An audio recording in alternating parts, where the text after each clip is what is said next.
Olá, queridos amigos do canal Gênese. É com muita alegria que estamos de volta para gravarmos mais um episódio da série Os Imortais, Cartas do Invisível. Nós estamos iniciando um novo ciclo. O ano de 2020 se abre, trazendo para nós muitas expectativas, muitas coisas boas, que nós possamos juntos estabelecermos aí muitas atividades que possam favorecer o nosso entendimento no que remonta ao espiritismo cristão. Hoje, especificamente, vamos trabalhar o tema Espiritismo é religião? Pois bem, nós vamos trazer Allan Kardec, o benfeitor, o codificador da doutrina espírita, numa palestra realizada no dia 1º de novembro de 1868, na Sociedade de Paris. E ele trouxe ensinamentos de muito valor, e nós escolhemos esse temário exatamente para que a gente possa iniciar bem esse novo momento que a espiritualidade reserva, por certo, para o nosso crescimento, que a gente possa então dinamizar ainda mais os conhecimentos no que remonta à imortalidade da alma. Vamos trazer então Allan Kardec. Onde quer que se encontrem 2 ou 3 pessoas reunidas em meu nome, aí estarei com eles. Jesus em Mateus 18, 20. Caros irmãos e irmãs espíritas, inicia Allan Kardec. Estamos reunidos nesse dia, consagrado pelo uso à comemoração dos mortos, para dar aos nossos irmãos que deixaram a terra um testemunho particular de simpatia, para continuar as relações de afeição e de fraternidade que existiam entre eles e nós em vida, e para chamar sobre eles as bondades do Todo-Poderoso. Mas por que nos reunir? Não podemos fazer cada um em particular o que nos propomos fazer em comum? Qual a utilidade que pode haver em se reunir assim num dia determinado? Jesus nos indica pelas palavras citadas nesta abertura.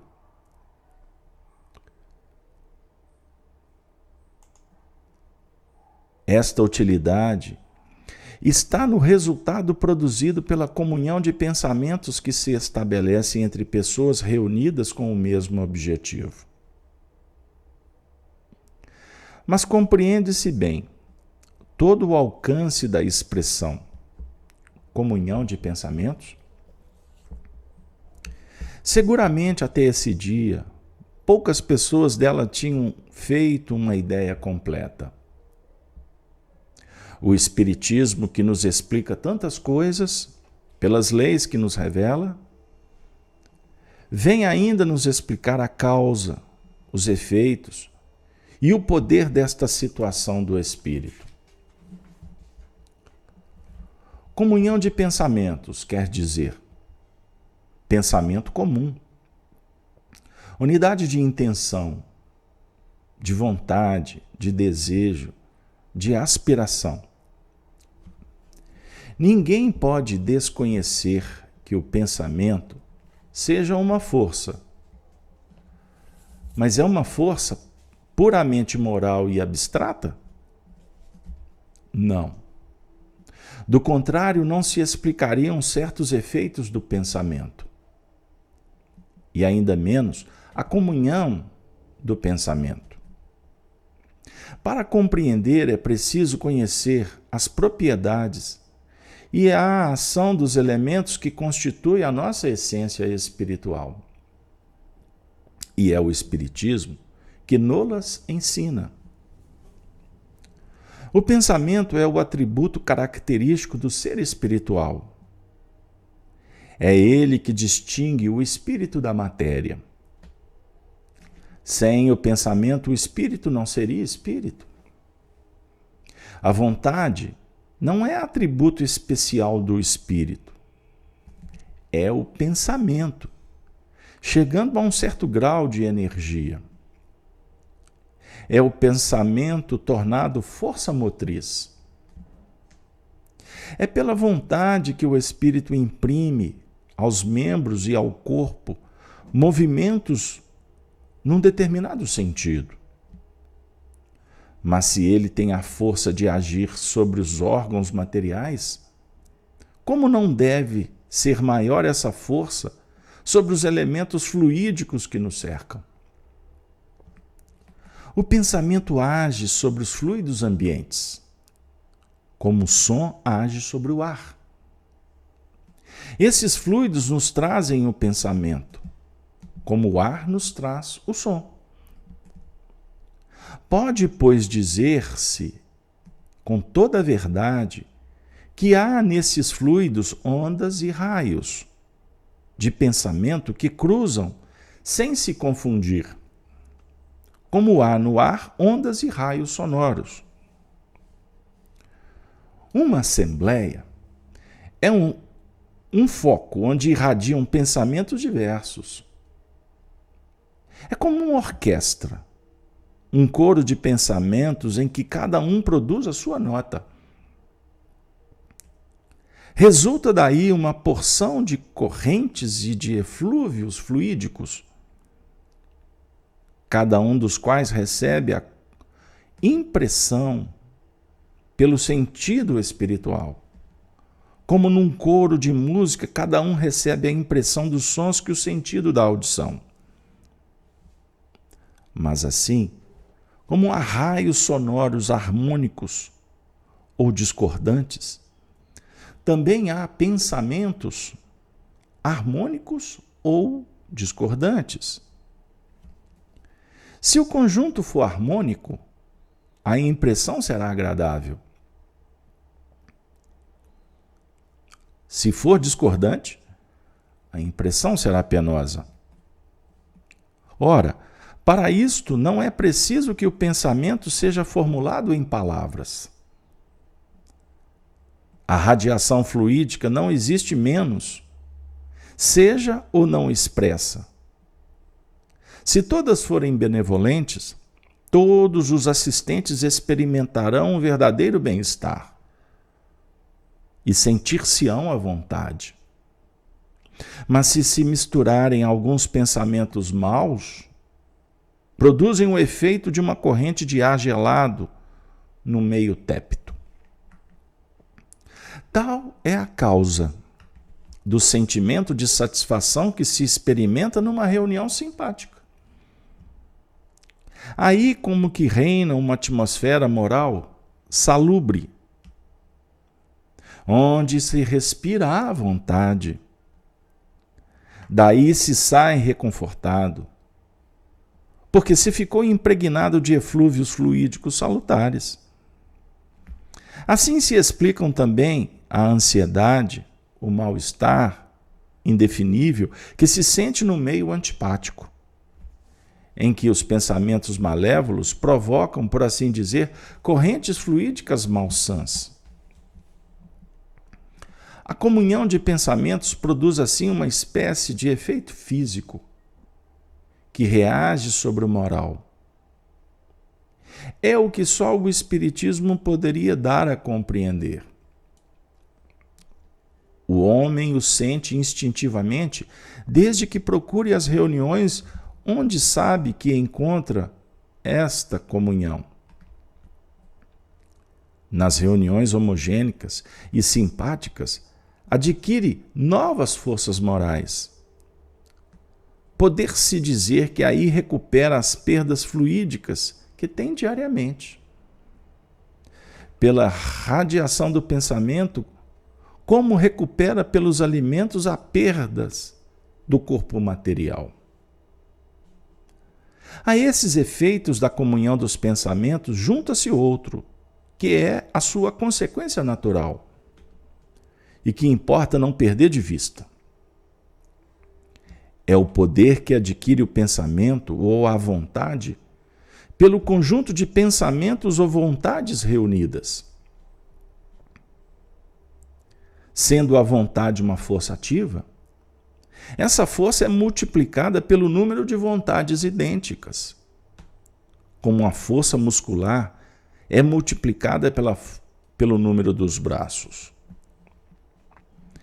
Estabelecido esse ponto, concebe-se que nas relações que se estabelecem entre os homens e os espíritos, haja, numa reunião, onde reine uma perfeita comunhão de pensamentos. Uma força atrativa ou repulsiva, que nem sempre possui o indivíduo isolado. Se até o presente as reuniões muito numerosas são menos favoráveis, é pela dificuldade de obter uma homogeneidade perfeita de pensamentos, o que depende da imperfeição da natureza humana na Terra. Quanto mais numerosas as reuniões, mais aí se misturam elementos heterogêneos, que paralisam a ação dos bons elementos e que são como grãos de areia numa engrenagem. Assim, não é menos nos mundos mais adiantados. E tal estado de coisas mudará na Terra à medida em que os homens se tornassem melhores. Para os espíritas, a comunhão de pensamentos tem um resultado ainda mais especial. Vimos o efeito dessa comunhão de homens a homens. O Espiritismo nos prova que não é menor dos homens para os espíritos.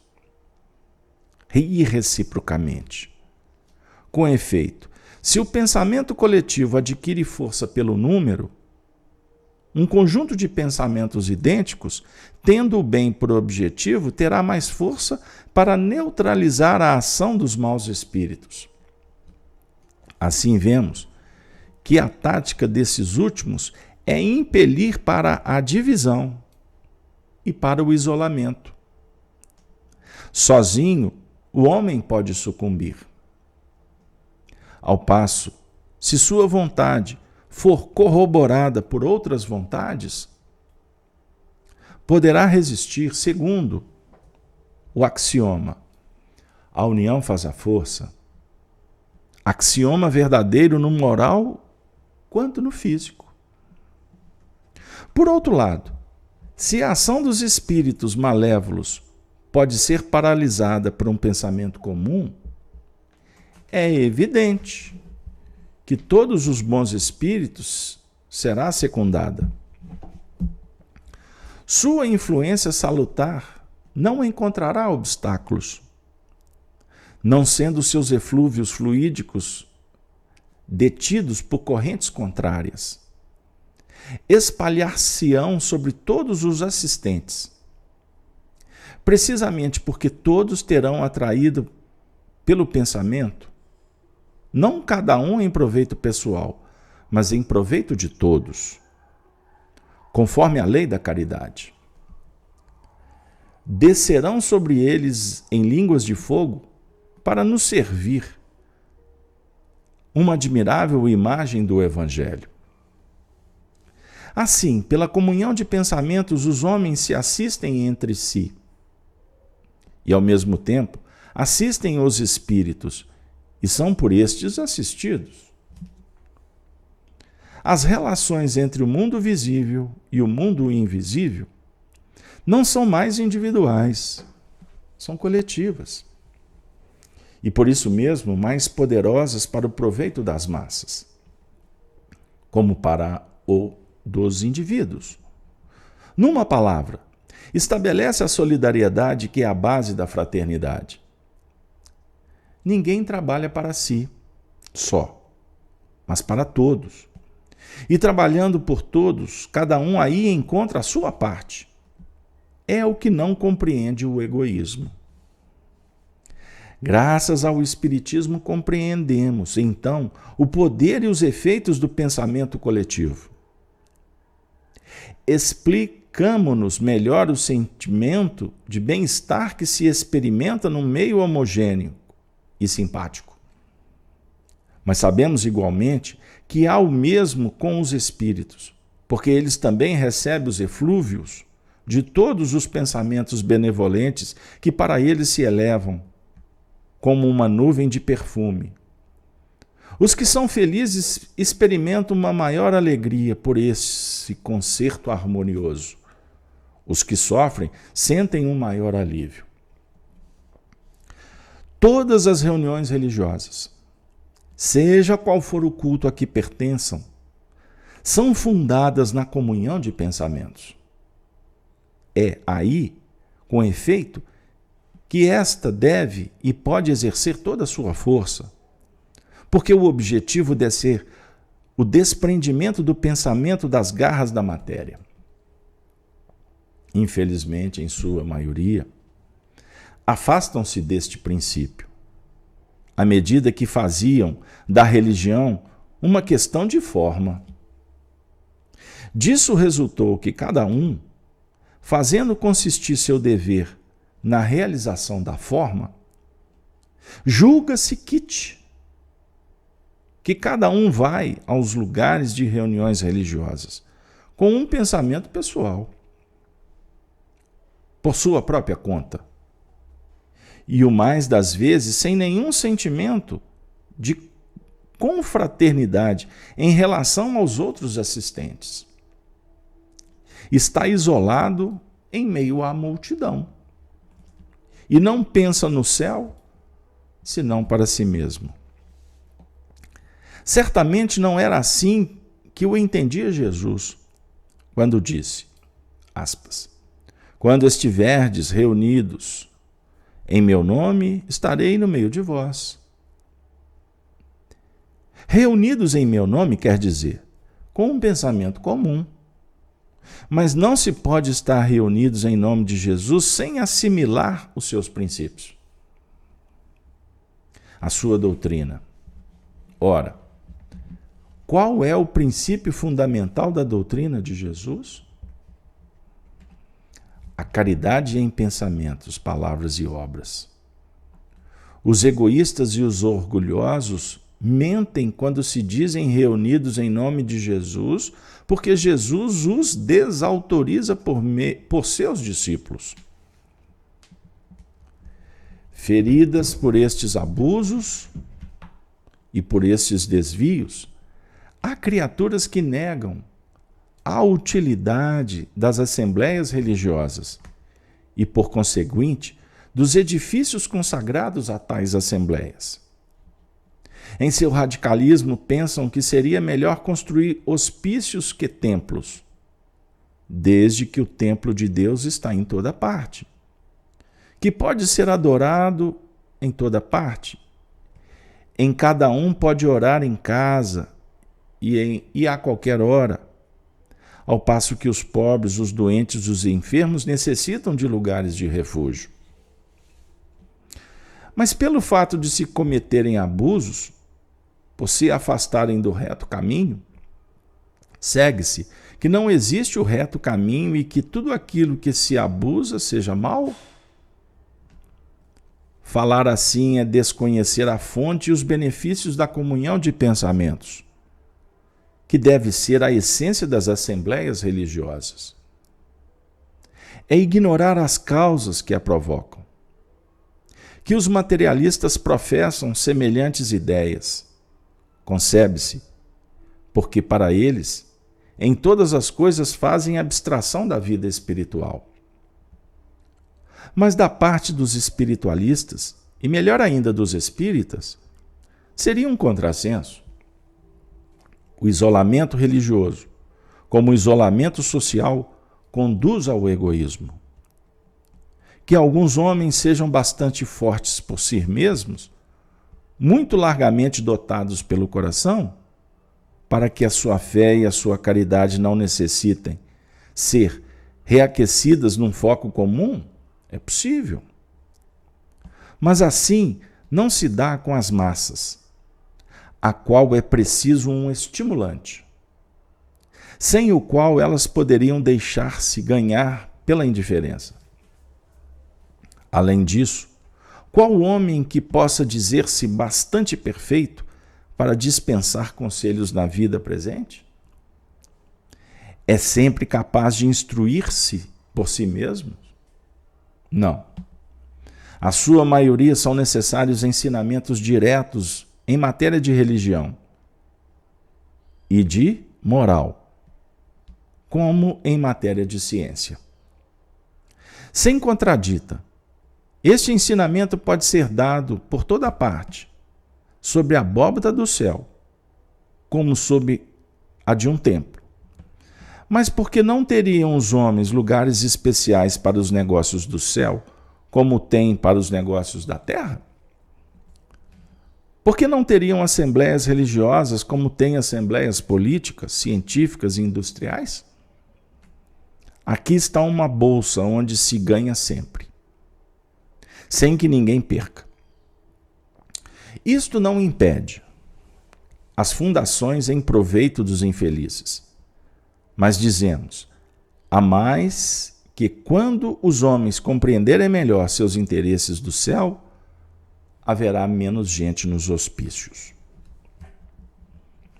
Se as assembleias religiosas, falamos em geral, sem alusão a qualquer culto, muitas vezes se afastaram bastante do objetivo primitivo principal, que é a comunhão fraterna do pensamento, se o ensino que aí é dado nem sempre seguiu o movimento progressivo da humanidade, é que os homens não realizam todos os progressos ao mesmo tempo.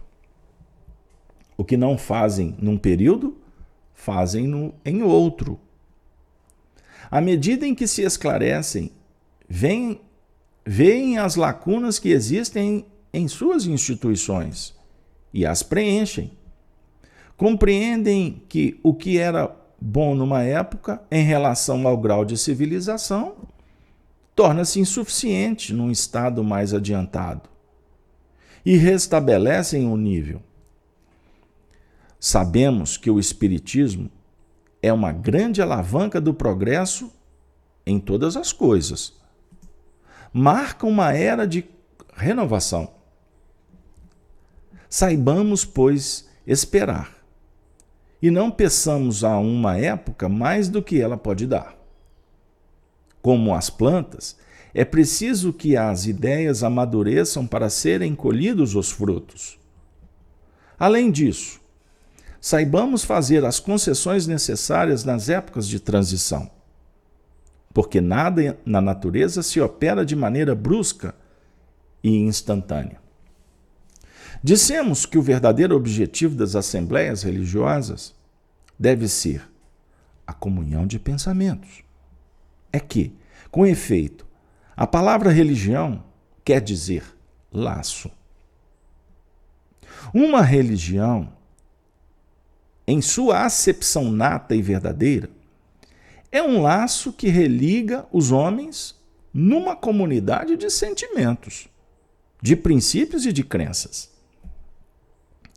Consecutivamente, esse nome foi dado a esses mesmos princípios codificados e formulados em dogmas ou artigos de fé. É nesse sentido que se diz a religião política.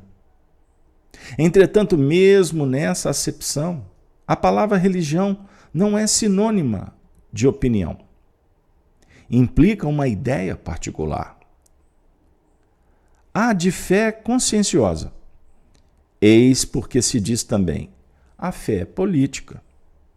Ora, os homens podem envolver-se por interesse num partido sem ter fé nesse partido. E a prova é o que deixam sem escrúpulo quando encontram seu interesse alhures, ao passo que aquele que o abraça por convicção é inabalável. Persiste à custa dos maiores sacrifícios, e é a abnegação dos interesses pessoais que é a verdadeira pedra de toque da fé sincera.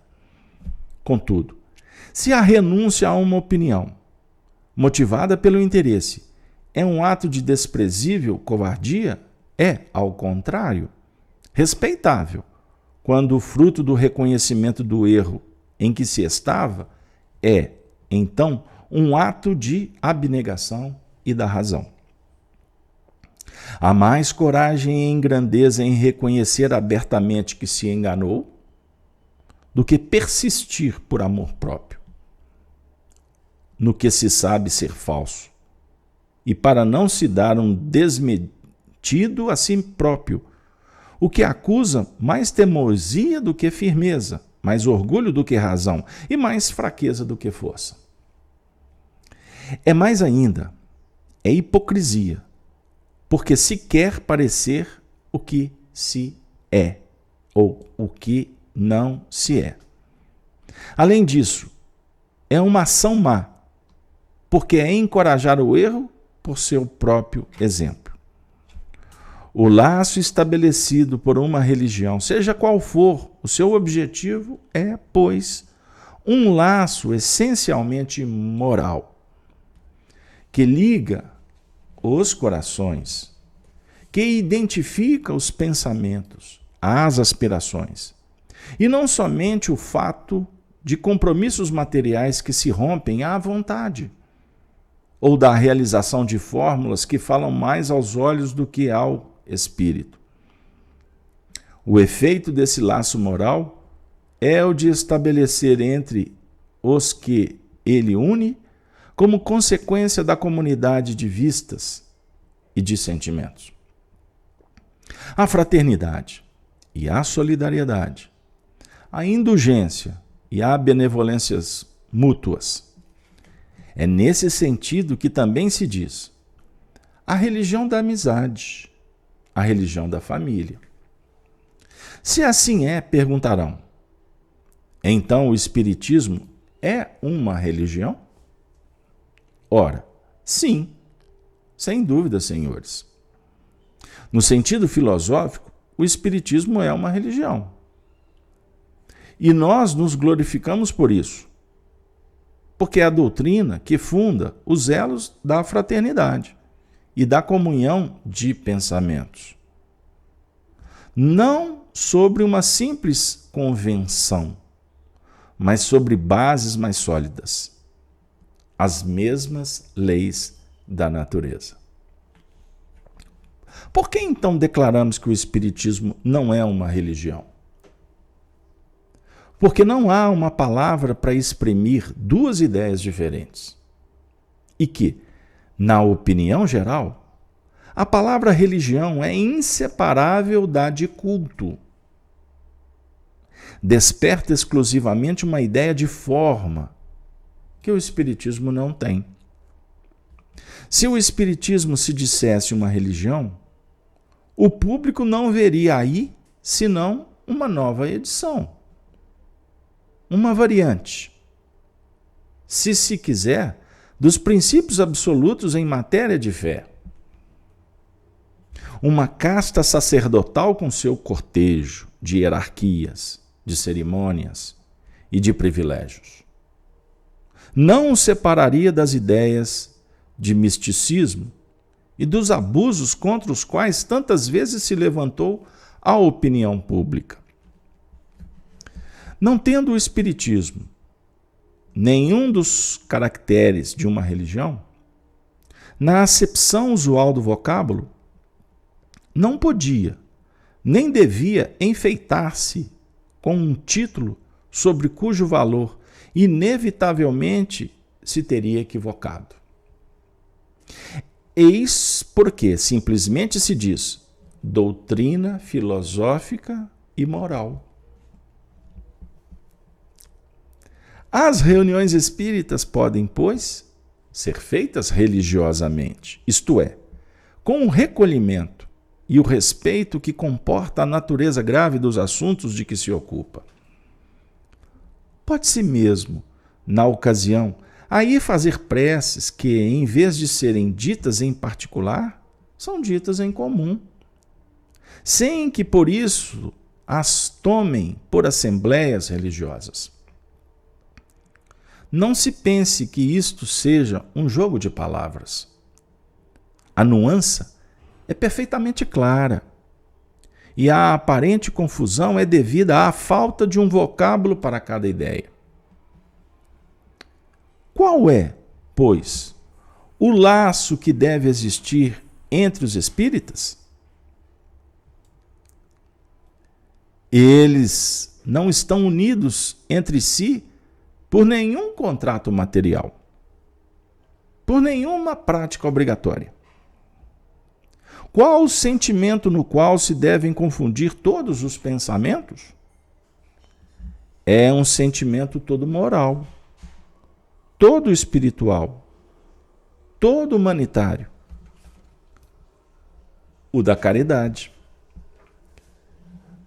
Para todos, ou, por outras palavras, o amor do próximo, que se compreende os vivos e os mortos, desde que sabemos que os mortos sempre fazem parte da humanidade. A caridade é a alma do Espiritismo. Ela resume todos os deveres do homem para consigo mesmo e para com os seus semelhantes. Eis porque se pode dizer que não há verdadeiro espírita sem caridade. Mas a caridade é ainda uma destas palavras de sentido múltiplo, cujo inteiro alcance deve ser bem compreendido. E se os espíritos não cessam de pregar e a definir, é que provavelmente reconhecem que isto ainda é necessário. O campo da caridade é muito vasto. Compreende duas grandes divisões que, em falta de termos especiais, podem designar-se pelas expressões caridade beneficente, caridade benevolente. Compreende-se facilmente a primeira, que é naturalmente proporcional aos recursos materiais de todos, ao mais pobre, ao mais rico, se há benevolência.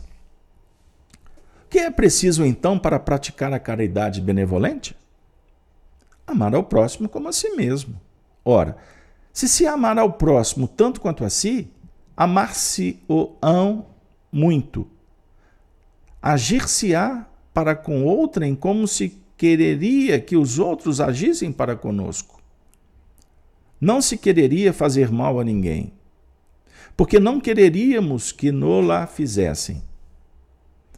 Amar ao próximo é, pois, abjurar todo sentimento de ódio, de animosidade, de rancor, de inveja, de ciúme, de vingança. Numa palavra, todo desejo e todo pensamento de prejudicar. É ser indulgente para as imperfeições de seus semelhantes e não procurar a palha no olho do vizinho, quando não se vê a trave no seu. É cobrir ou desculpar as faltas dos outros, em vez de se comprazer em as pôr em relevo por espírito de aviltamento. É ainda não se fazer valer à custa dos outros, não procurar esmagar a pessoa sob o peso de sua superioridade, não desprezar ninguém por orgulho. Eis a verdadeira caridade benevolente, a caridade prática, sem a qual a caridade é palavra vã. É a caridade do verdadeiro espírita, como do verdadeiro cristão, aquela sem a qual há aquele que diz: fora da caridade não há salvação, pronuncia sua própria condenação, tanto neste quanto no outro mundo. Quanta coisa haveria a dizer a tal respeito! Que belas instruções nos dão os Espíritos incessantemente. Sem o receio de alongar-me e de abusar de vossa paciência, senhores, Seria fácil demonstrar que, em se colocando no ponto de vista do interesse pessoal, egoísta, se quiser, porque nem todos os homens estão maduros para uma completa abnegação, para fazer o bem unicamente por amor do bem. Seria fácil demonstrar que tem tudo a ganhar em agir desse modo e tudo a perder agindo diversamente, mesmo em suas relações sociais. Depois o bem atrai o bem e a proteção dos bons espíritos. O mal atrai o mal e abre a porta à malevolência dos maus. Mais cedo ou mais tarde, o orgulhoso será castigado pela humilhação, o ambicioso pelas decepções, o egoísta pela ruína de suas esperanças, o hipócrita pela vergonha de ser desmascarado. Aquele que abandona os bons espíritos, por estes é abandonado e, de queda em queda, se vê por fim no fundo do abismo, ao passo que os bons espíritos erguem, amparam aquele que, nas maiores provações, não cessa de se confiar à providência e jamais se desvia do reto caminho. Aquele, enfim, cujos secretos sentimentos não dissimulam nenhum pensamento oculto de vaidade ou de interesse pessoal. Então, de um lado, ganho assegurado, do outro, perda certa. Cada um em virtude do livre-arbítrio pode escolher a chance que quer correr, mas não poderá queixar-se senão de si mesmo pelas consequências de sua escolha. Crer num Deus Todo-Poderoso, soberanamente justo e bom, crer na alma e em sua imortalidade, na preexistência da alma como única justificação do presente, na pluralidade das existências como meio de expiação, de reparação e de adiantamento moral, e felicidade crescente com a perfeição, na equitável remuneração intelectual, na perfectibilidade dos seres mais imperfeitos, na do bem e do mal, conforme o princípio, a cada um segundo suas obras, na igualdade da justiça para todos, sem exceções, favores, nem privilégios para nenhuma criatura, na duração da expiação, limitada pela imperfeição, no livre-arbítrio do homem que lhe deixa sempre a escolha entre o bem e o mal,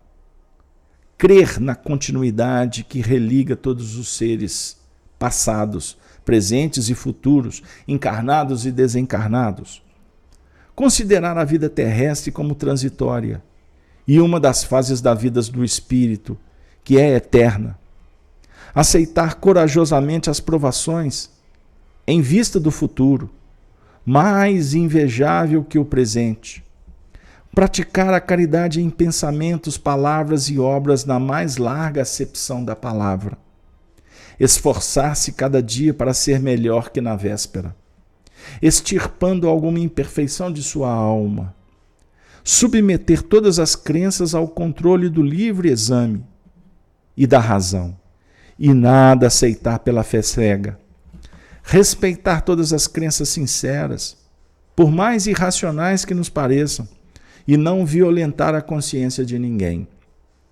Ver, enfim, nas descobertas da ciência, a revelação das leis da natureza, que são as leis de Deus.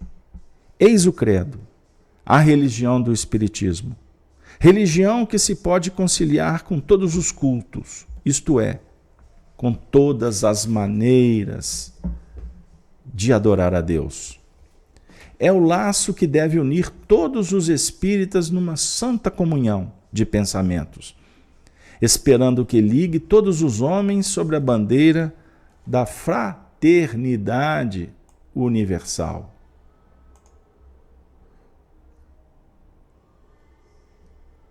com a fraternidade, filha da caridade, os homens viverão em paz e se pouparão males inumeráveis que nascem da discórdia. Por sua vez, filha do orgulho, do egoísmo, da ambição e do ciúme, e de todas as imperfeições da humanidade. O Espiritismo dá aos homens tudo o que é preciso para a felicidade aqui na Terra, porque lhes ensina a se contentarem com o que têm. Que os espíritos sejam, pois, os primeiros a aproveitar os benefícios que ele traz, e que inaugurem entre si o reino da harmonia, que resplenderá nas gerações futuras. Os espíritos que nos rodeiam aqui são inumeráveis, atraídos pelo objetivo que nos propusemos ao nos reunir, a fim de dar aos nossos pensamentos a força que nasce da união.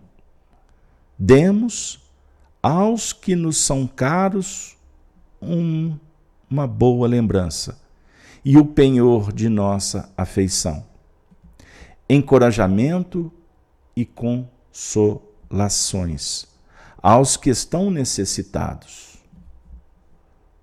Façamos desse modo que cada um recolha a sua parte dos sentimentos de caridade benevolente. Caridade benevolente,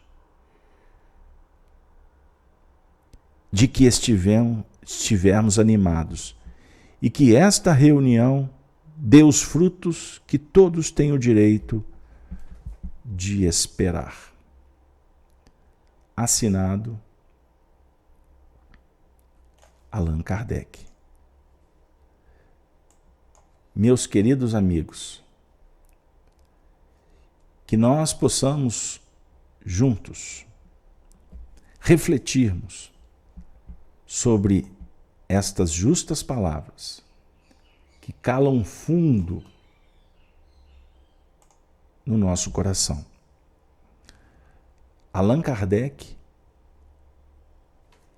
explora, explica, esquadrinha com detalhes a importância de qualificarmos os nossos pensamentos e sentimentos. Aprendermos também a selecionar todos que nos visitam e valorizar este propósito de nos unirmos, de nos integrarmos em pensamentos positivos. A humanidade da Terra, em comunhão com os espíritos que vibram em outras dimensões. O mundo será renovado quando compreendermos esta ciência, a ciência que tem a ver com o bem viver, que nos foi